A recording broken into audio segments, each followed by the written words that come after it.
This is the way you want to look at RPA, okay? First of all, we call it a digital employee because it does actually everything an employee would do behind a computer. So if it runs a lot of tasks, those are different tasks that have to complete a process. Hello world, this is BetterTech, a podcast where we chat with some of the most successful leaders about the latest industry developments. So join us as we explore the world reliant on tech. This episode is brought to you by Techcell, a leading software development company. Check them out at techcell.com.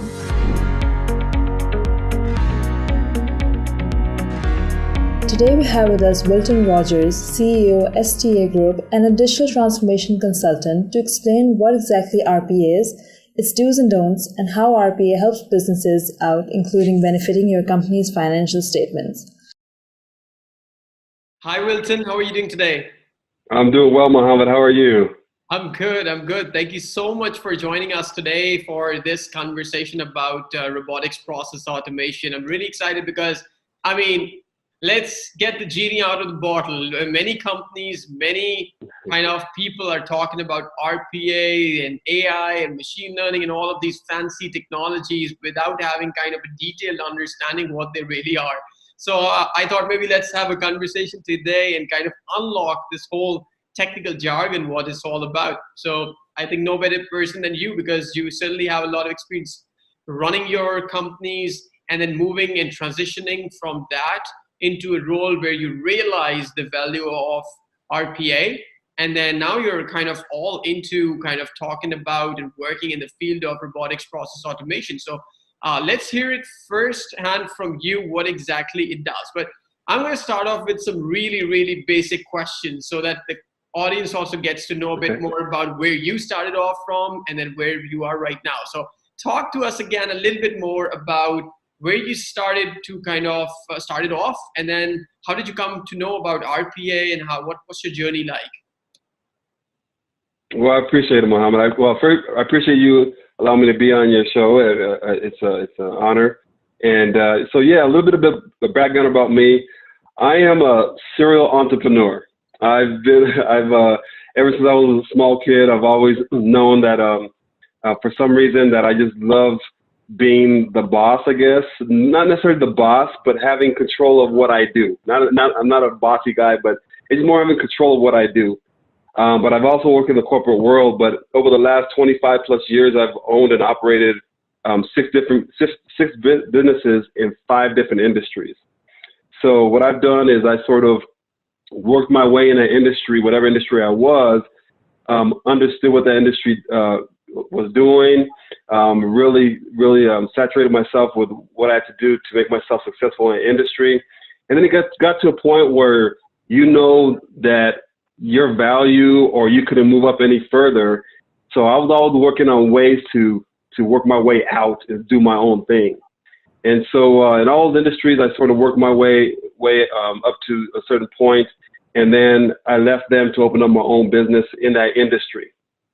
And it really allowed me to really, first of all, learn from those that have already been there without having to necessarily start over.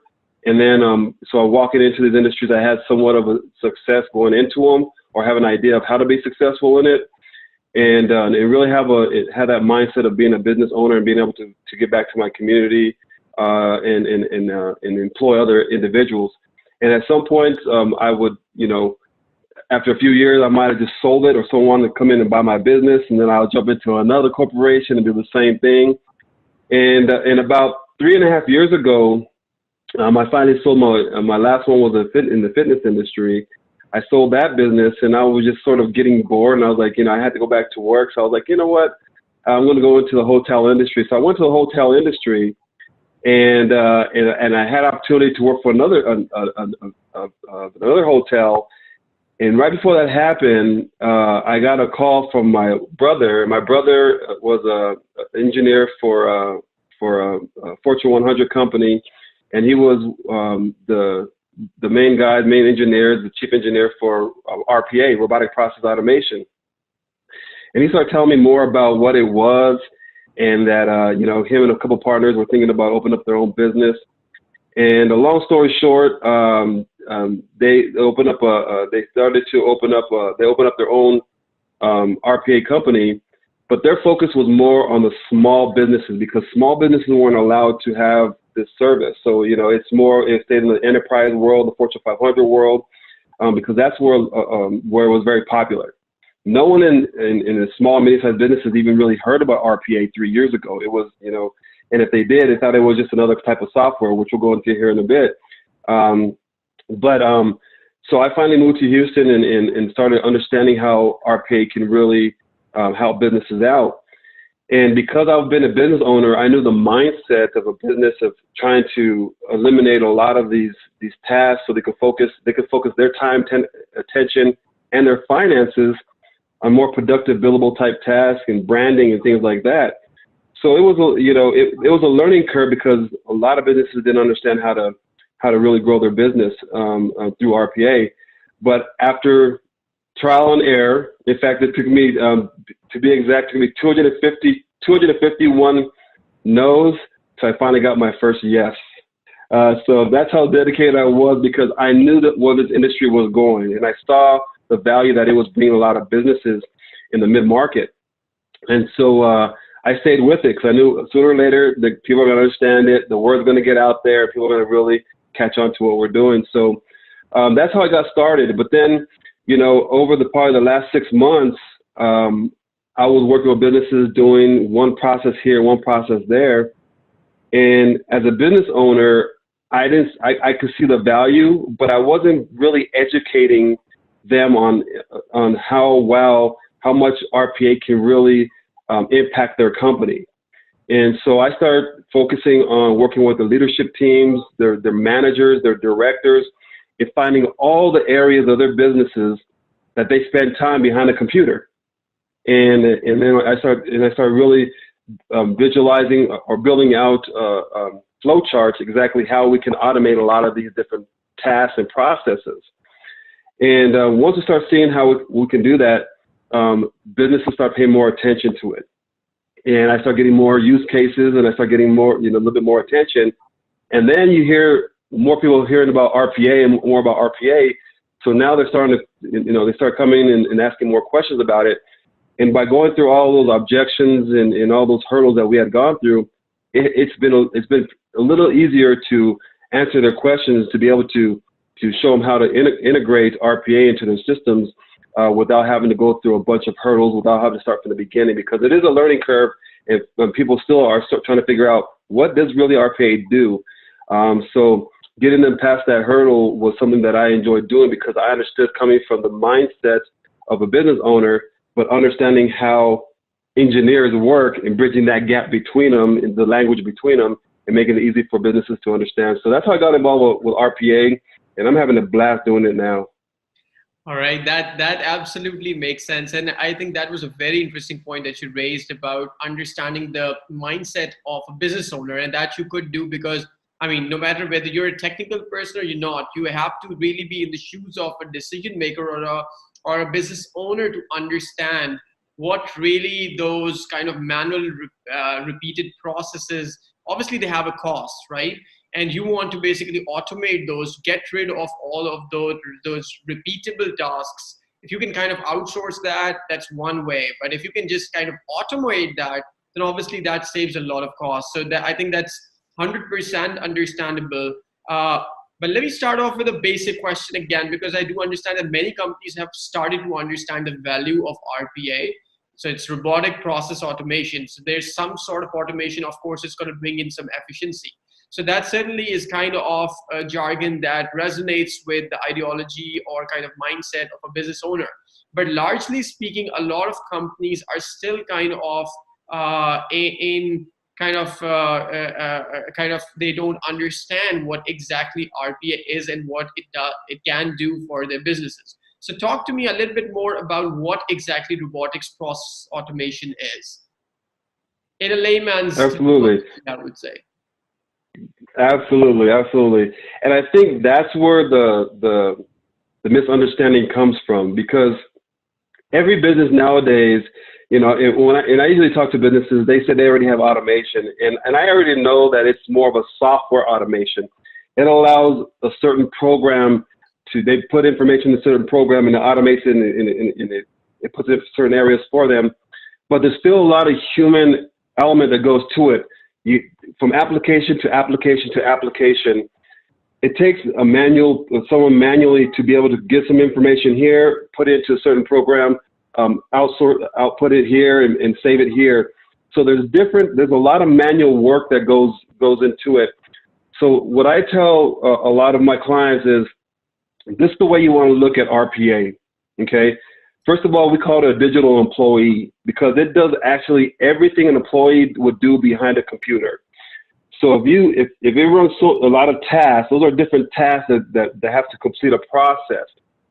If you can figure out how much of those tasks are done behind the computer manually, we can go in there and show you how much of that can be automated. And anything that's in a digital format, whether it's a PDF, it could be software, it can be applications, it doesn't matter what it is, as long as it's in a digital format, it can be automated, okay? Because they're all rule-based. Everything is rule-based, okay? And all those rule-based processes, they're repetitive. You do them over and over and over and over and over again. But they might have a different look to it, because I'll give you an example like invoices. You could have 1,000 invoices coming in from 1,000 different companies, and they all look different, but it's still the same repetitive job, same repetitive task. Once you show us how to build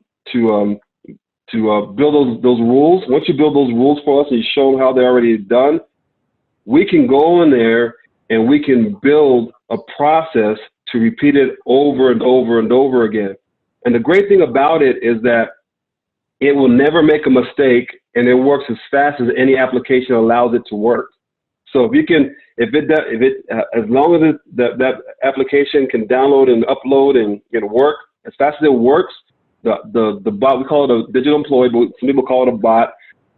It will run that fast, and it'll never make a mistake, because what happens when you build those rules is that if it doesn't recognize something, it's almost like a red light clicks on, it comes back and it goes back to what we call the gatekeeper and ask them, hey, you know what, we never discussed this, what do I do here?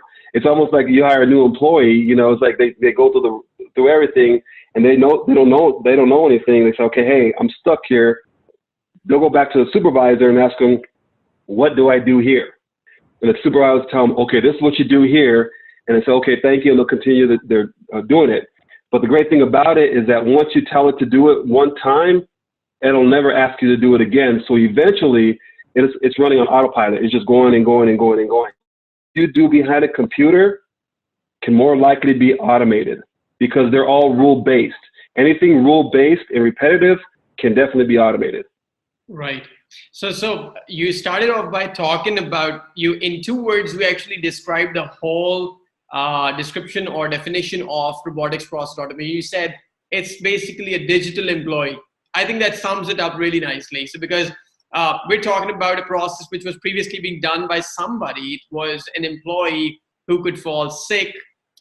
He could be demotivated. He could have like a family problem or kind of go on leaves, and he can make mistakes, and he's obviously slow and everything. But with automation, with kind of robotic RPA, what we're doing is essentially building a program which is a digital employee. So obviously it can't fall sick. And the benefit is that it doesn't make a mistake as well.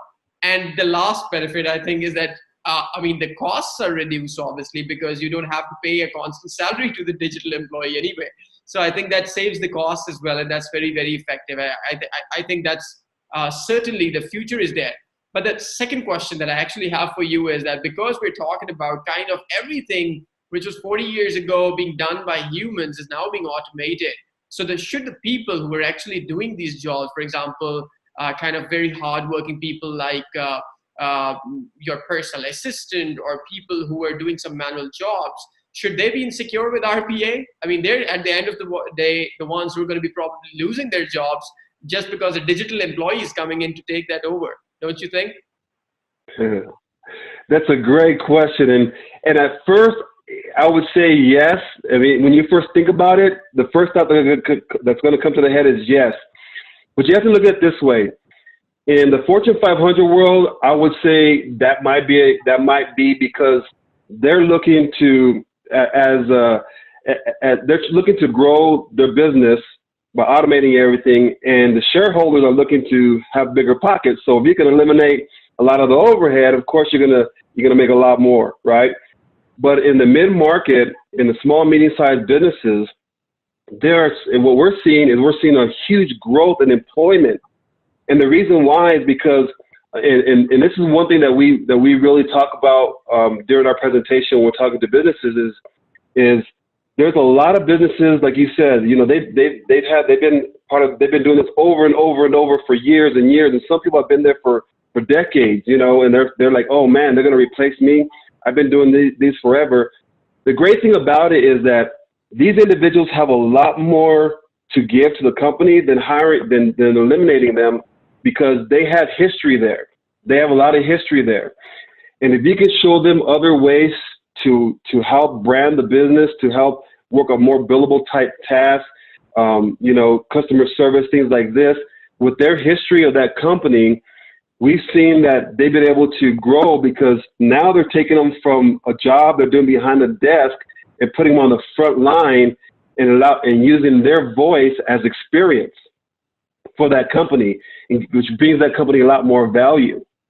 So we're seeing in the small, medium, and mid-sized businesses that they're starting to see a lot more growth in adding on businesses, because now they can grow faster, because all these processes that they used to do are now automated, and now they're using humans to be human. Now they're using humans to grow the business. Automation can't grow a business. It can streamline everything, but it's attention that grows a business. You get attention. Humans give that attention.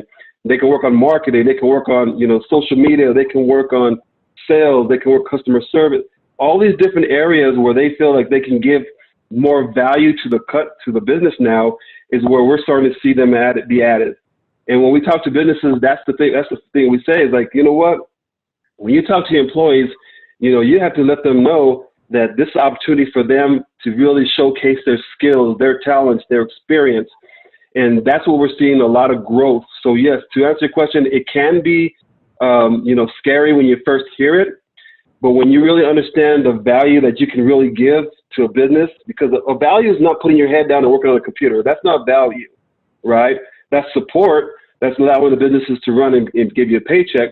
But giving you personal value and being able to work with a business and give your experience is a game changer. And not only that, retention is a lot higher, because now these people are feeling more, that they're giving more, that they're providing more to the company, that they're more of an impact to the company.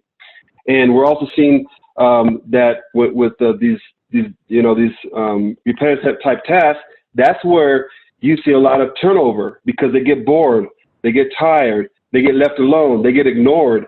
So these are the areas that we're starting to see that, now that you don't have to work down there anymore, you can be more on the front end of the business. Now you're receiving the attention. Now you're being more valued. So so at first, yes, but later, once you understand how it works, businesses are starting to see the value and seeing how fast they can actually scale their company. I think that's you're absolutely right there. So what we're talking about is, and we're not by bringing in automation, by building a digital employee or robotics process automation, we're not talking about essentially getting rid of the existing employees. We're kind of realigning their goals, or kind of refocusing their attention and changing the roles in a way that they're able to focus on those tasks that are really important. For example, customer service, sales, and marketing, where actually they're going out and interacting with the customer, because that is what matters. People buy from people. So that's exactly what we want, rather than people kind of focusing on manual tasks and kind of focusing all of the attention in that direction. We want them to focus on the parts where they're kind of more resonating with what the customer actually wants, and bringing in the meantime, efficiency and getting rid of inefficiencies, obviously. So that's I think that makes sense. Here's you talked about the digital employee. I think that explains to a certain extent what RPA does, but people also kind of sometimes confuse between what robotics process automation is and what is basically workflow automation. So we're talking about, for example, in the past, if a business was operating in a way that they had some paper-based or let's say Excel-based workflows that they were following, which were slow and which had more inefficiencies and redundancies in them, or maybe they were relying too much on paper-based workflows. Now they're kind of building software for that. Sometimes people think that's robotics process automation, but that's not, right? What's the real difference between general workflow automation done through software and robotics process automation? Great question. Great question. Well, look at it this way: every company has a workflow. They have a workflow for a process, and I'm working with a large law firm now, and they did everything on an Excel spreadsheet, right? And if in the Excel spreadsheet, it'll tell them you have to put that information into this program because certain things go into different places, and then they have to go from this program, put it into another program. All these different programs now are all software. All these programs they're software. And so software is almost like you can buy it over the shelf. You can buy it online. You can buy different programs to really speed up whatever task you're doing. So, but when it comes down to the RPA gets a whole flow chart that you just build out, and it'll tell you exactly, okay, this information you wanted to go here, this information you want to go here, this information you had to go here. And it starts connecting all the dots to where everything has to go. So what happens is the digital employee, like I said, it's almost like training someone you're hiring. You train them from the beginning. I want this to go here, here, here, here. At the end of the day, this has to be here, right? You have to train them over and over how to do that, and finally, sooner or later, they'll remember it. But software automation and RPA, software allows you to speed up that specific task that you have to do. Whether it's bringing that information from an Excel spreadsheet into a program. Okay, that's automation. It's definitely automation. You can upload this. You've seen places where you can upload PDFs, so you can upload Excel, and all of a sudden it goes into a program that's all there. That's software automation, right?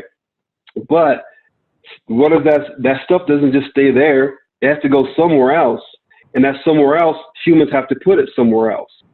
So that's where the RPA comes into place. It connects all those different programs. It doesn't matter how complex it is. It doesn't matter how often it's used. It connects all those programs to streamline from the beginning to the end of the process. So software automation is something that we've all been used to. In fact, we always upgrade when we see something new. We're like, oh, you know what? We want the newer, the better thing right now. So let's upgrade from this program to this program because it looks like it has a lot more to offer. That's still software, because if someone's using that software, if another company is using that same software you are, that's just software automation. RPA, it has to be customized to what you're using right now. So you don't have to switch up any programs that you're using, any legacy systems that you're using. It connects the dots from the beginning to the end. You never have to buy another piece of software as long as that process doesn't change. So that's the difference. I hope that answers your question. No, absolutely it does. It does it very nicely. But that brings me to my next question, actually, that, I mean, we've spoken at length about what RPA does, and I think it's for any size business, or at least for as far as the decision makers or the stakeholders or business owners are concerned, they certainly understand the value of automation. However, we also feel and have seen that in the past, let's say 3 years or so, the adoption of RPA has not been that kind of up to speed. I mean, we're talking about technology which can bring in directly a lot of efficiency to the business. It can save you costs, it can automate the work, so on and so on. But still we see that there's a lot of kind of gap between how the businesses are adopting the technology. Is that because of lack of understanding of what RPA is about? Is that because of shortage of RPA resources? Or why do you feel the adoption is still slow? Great question. I think it's both. I think, first of all, I think that it's the lack of knowledge and education about what RPA really is, because there's so much technology out there, machine learning, AI, RPA, all these different things, everything's considered automation now, everything. It doesn't matter, I have software, I have 5 or 6 different programs right on my computer right now that are automation, right? So automation is very watered down. So for people to really understand what it means, you really have to, you have to be educated. You have to understand exactly the meaning of RPA. So I think the lack of understanding and knowledge is a huge thing. Also, resources is another thing, because most of the RPA right now is their focus. RPA has been in the Fortune 500 enterprise world for quite a while now, for years, for 5-10 years already. It's been a while, but now, like anything else, they're finding ways to make it accessible and affordable for smaller businesses.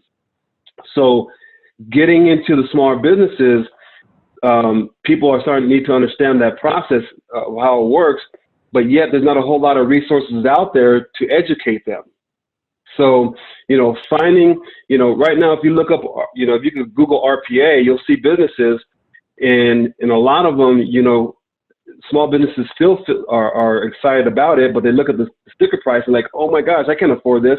It's because all those articles are mostly lined up for the Fortune 500 world, right? So, but understanding what it means is important, but also finding out who can I go to be able to implement this at a budget that I can afford is a different story. There are a couple of companies that are coming out like that now, and so that's what our focus is: mid-market to small, medium-sized businesses. That's our total focus right now. So we are starting. There are certain companies like ours starting to come out here, but you really have to do your research, because because this industry is growing so fast.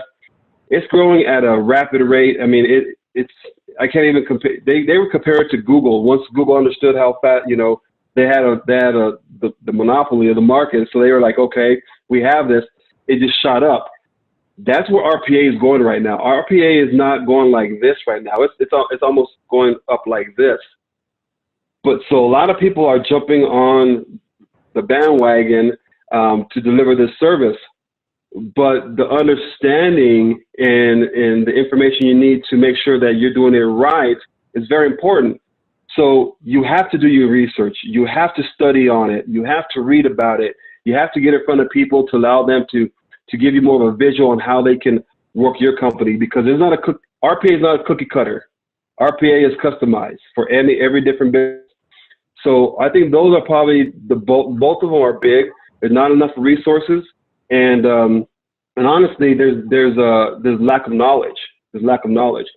But it's getting spit out so fast now that you can pretty much do your research on what it's about, and when you do your research, just find the right people to work with to help you integrate this into your company, because because it's not offered a lot, the sticker price you can be swindled into doing something that you don't need to do financially, because it's available from now before everybody else does.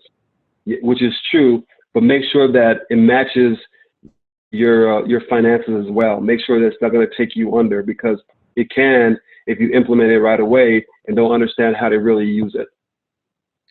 You're absolutely right. Actually, the point that you made about that, basically RPA has been in the market. I mean, it has been a focus of attention somehow in the Fortune 500 companies, at least for a while now, but small and medium businesses are kind of adopting to it right now. But because there's so much content and so much educational content is aligned for Fortune 500s right now, or maybe due to the shortage of the resources of RPA, generally the sticker price is higher.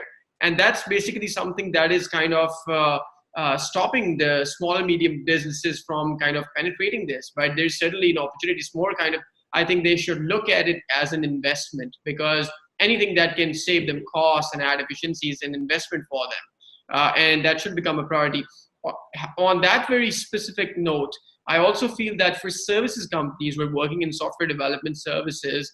I think this poses a unique opportunity, because on one hand side, we've seen in the IT market that the IT market is very, very competitive. So starting from resources, for example, for regular technologies like .NET, Java, PHP, Ruby, on Rails, etc., you would find resources in India freelancing for, let's say, as low as $5 an hour type of a rate bracket, and all the way to, let's say, $65 or $75 an hour kind of a rate bracket. But when it comes to kind of these niche technologies, like, for example, RPA, or let's say AI and machine learning, or NLP, or computer vision, and all of these kind of evolving and kind of newly emerging or newly being adopted technologies, the rates are like double or triple. I mean, I've seen RPA resources being built, let's say, more than $100 an hour kind of a rate bracket, or let's say $150 an hour. So that kind of positions the RPA in a unique spot where the services companies should immediately or in near future adopt it and kind of establish a practice where they can offer services in the field of RPA specifically to small and medium businesses, maybe at a fraction of a cost, but because there is so much of business volume from that side that you can exploit, I think that's a great opportunity for services company, don't you think? Absolutely. I think that's a huge advantage. And I think one thing is when you're looking to integrate RPA, there's one thing that you should definitely do is look at what you are paying your employees to do behind a computer, and what is it? You know, if you can see that you can save 50%. You say, okay, if you're paying them, I'm going to use the number out there, $10,000 a month to do, you know, these repetitive type tasks, right?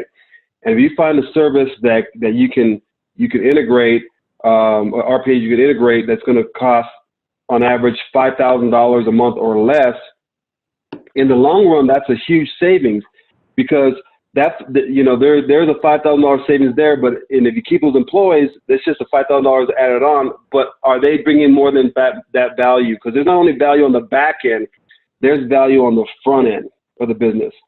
So really understanding the way your business operates and your finances is a huge reason why you want to focus on integrating RPA. And if it's affordable, I would say definitely do it. But the best thing to do, and we're one of them, but there's other companies as well, you know, find out where you can sort of do this on a trial basis, because like anything else, you want to try it out. Once you start trying it out, you'll understand the language, you'll understand how it works, you'll understand the value of it. And when you have that trial, you actually get to let it run on your own and feel exactly how this can impact your company. And during that time, you'll be educated. You'll have more knowledge exactly how to fit this in other areas of your business.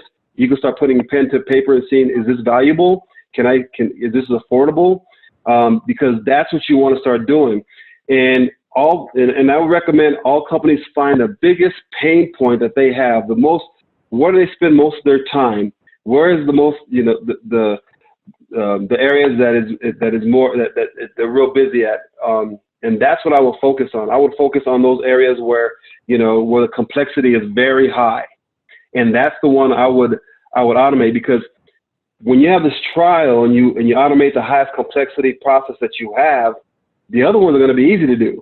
The other ones will be easy, and then you really understand that language. So it's very important that, I mean, you will start seeing, you are start seeing a change in small and medium-sized businesses. We offer a subscription model to make it affordable, so you don't have to, a lot of it's more pay up front, hundreds and thousands of dollars up front, where we offer a subscription model, but we want you to try it out for free. That way you can actually see how it works first. And we know that we call it a sticky service. Once you get it, you're not going to want to let go of it, because the minute you let go of it, you have to train somebody how to do this over and over and over again. When you implement a robot or a bot or a digital employee, how to do it, you do it one time, and all you have to do is think on top of your head, how can I make it better? And all you have to do is go back in there and we can help you code it to make it more efficient. So that's the only thing that you're going to have to worry about is, how can I speed it up? How can I make it more productive? How can I, take full advantage of this process? That's the only thing that you have to worry about. There's no have to worry about, calling in sick, paying benefits, anything like that, because Now you figure out a system that really works, and you found out a price model that works for you as well. That absolutely makes sense, and that strategy about offering a kind of a proof of concept is absolutely the way to go, because there's a barrier to entry. You just want to, as a consulting firm or as a services company, you want to keep the barrier to entry low and allow the people to kind of get a flavor of it, understand what the value is. I mean, look at YouTube and look at, for example, Facebook and all of these platforms. What they did was that initially they built a framework. For example, YouTube did not push any content on the platform itself. They actually provided a platform where people actually started to kind of put a lot of free content. But now they're charging kind of for all the ads. That's the whole business model. And similar is the case with Facebook or, for example, LinkedIn, that they build a community, they give you a flavor of the platform, and then once people stick to it, then obviously they start encashing that. That's kind of a long-term business opportunity in a way that I think these great platforms are leveraging. And in the RPA space as well, we can do the same as well. So I think absolutely. That's great. And I think what... Yeah, go ahead. Yeah, and I was going to say, going off that is that not only are you learning how the value of RPA works on that trial, but you're learning that you're building that relationship, that trusted relationship with that business as well, because that gives you the understanding, is this a company I want to work with, you know? So it works, especially in a new technology where people are real skeptical. You want to give them an opportunity to see how it works, but you also want to give them the opportunity to see how you work and how you can bring that company value as well. Yeah, of course. You want to, I mean, if we do any work together, if two parties have to work together, you want to make sure that you're a cultural fit for each other as well, right? You want to try out what's the work ethic, what the delivery timelines, do they kind of abide by the timelines that are set for the project? Do they understand the requirements, how responsive they are? What does the billing cycle look like? You want to get a flavor of that. I think that's a great strategy. And to be very honest, I mean, at Texel, the company that I'm currently working with, we also offer kind of proof of concept, like a 1-week trial where people can test out our services before kind of engaging long term. And that has turned out to be very beneficial. So that's a great tip. Thank you so much, Wilton, for your tips and kind of explaining the whole complex field of RPA in such simple words. I think that's going to be very helpful. And I want to thank you again, and looking forward to staying in touch for any opportunities where we can maybe able to collaborate in near or far future. Mohammed, I appreciate your time and allow me to speak about it, because I think it's real important for people to understand the importance of RPA. It doesn't matter who they go with or what they go with, as long as they understand how valuable it is, because more than likely they're going to be integrating this in the next few years, or entertaining the idea of having to do it in order to keep up with everyone else. So thank you. It's a pleasure. Thank you so much. Have a great day. Thank you, Wilton, for really explaining what RPA is, especially for those who are not familiar with it, and how it can help boost your business performance.